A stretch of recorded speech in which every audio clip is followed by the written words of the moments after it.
primeira-dama de Paulínia como chefe de gabinete contraria o termo de ajustamento de conduta assinado na administração anterior e que impede que parentes ocupem cargos públicos. Na avaliação do Ministério Público, essa nomeação, se efetivamente for realizada, estará violando esse compromisso e, a partir daí, eu estaria autorizado a tomar as providências necessárias que foram previstas nesse instrumento.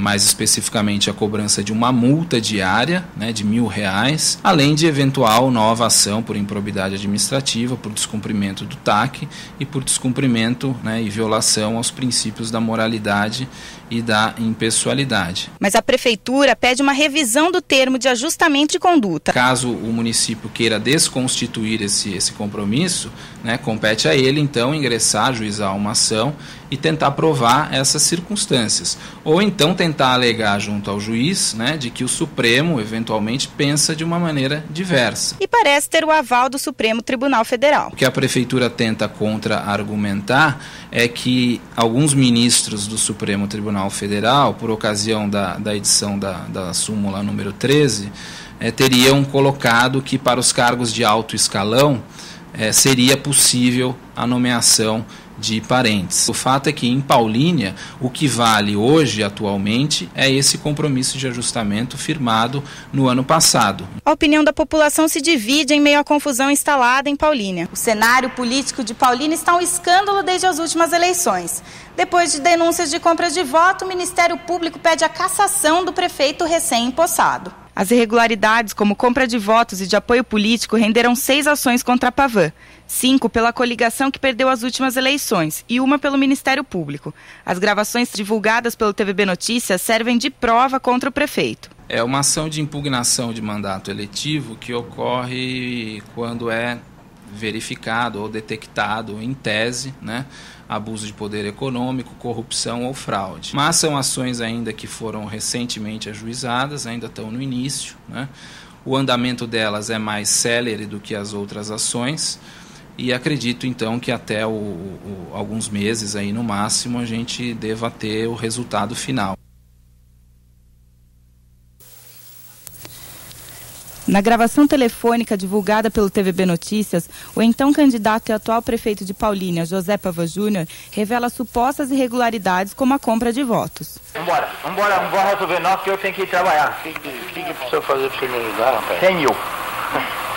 Aí eu falo que você me mata, rapaz. Aí se você quer que eu possa me ajudar, vambora, 100 mil. Vou falar para você, estamos no sufoco. Essa última semana é uma loucura, papinho. Essa é uma das provas usada pela coligação Renova Paulínia para entrar com ações contra o atual prefeito, além de mobilizar partidos políticos da cidade a se juntarem ao movimento contra a Pavan. O povo não está contra, eu particularmente, não tenho nada contra o senhor Edson Moura, contra o senhor Pavan.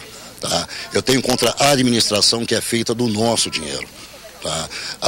A forma que são aprovados os projetos no Legislativo, a mando do coronel, que nós temos aqui um sistema de coronelismo.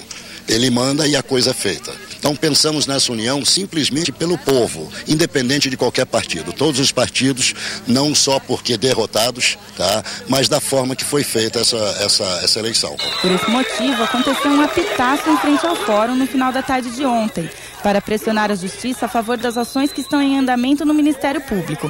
Entre elas, 2 que questionam a prestação de contas de Pavan, uma de abuso de poder, uma de compra de votos, além de outra que caça os direitos políticos do atual prefeito. O PT ele foi o mais prejudicado nas eleições, A diferença de votos entre os candidatos do PT, o candidato a prefeito do PT e o candidato da situação foi muito pequena, em torno de 3%. Portanto, o nosso candidato foi diretamente prejudicado. Se não fosse os fatos que estão comprovados em várias ações, se não tivessem ocorrido, certamente o resultado da eleição seria outro. Depois da manifestação, representantes de partidos diferentes, além de eleitores, se reuniram na sede do PT de Paulínia a fim de agilizar a decisão judicial. Tanto para prefeito como para vereador, foi a maior vergonha a nossa eleição da nossa cidade. Eu me sinto envergonhado em Paulínia hoje porque Não há justiça na nossa cidade, infelizmente eu sou obrigado a falar isso. Porque todas as cidades que aconteceu fraude nas eleições, o prefeito foi cassado e aqui não. As provas de beneficiamento ilícito, como compra de votos e de apoio político, teriam prejudicado interesses públicos e particulares, como no caso de Cileiva, que também se sentiu lesada pela manobra política. Eu me sinto injustiçada e no dever de fazer parte dessa luta. Eu fui candidata a vereadora e durante a pesquisa foi feita em setembro, eu estava em primeiro lugar dos novos que tinham condições de vencer as eleições. No final, nas urnas, eu apareci com 55 votos. Como é que uma pessoa que está em primeiro, de repente, aparece com 55 votos? Ou seja, foi realmente lesada a eleição, isso daí não tenho dúvida. A parceria de eleitores com representantes políticos parece já surtir efeito. Foi montada uma comissão dos manifestantes que deve se reunir ainda esta semana com o promotor de justiça eleitoral da cidade para analisar as denúncias.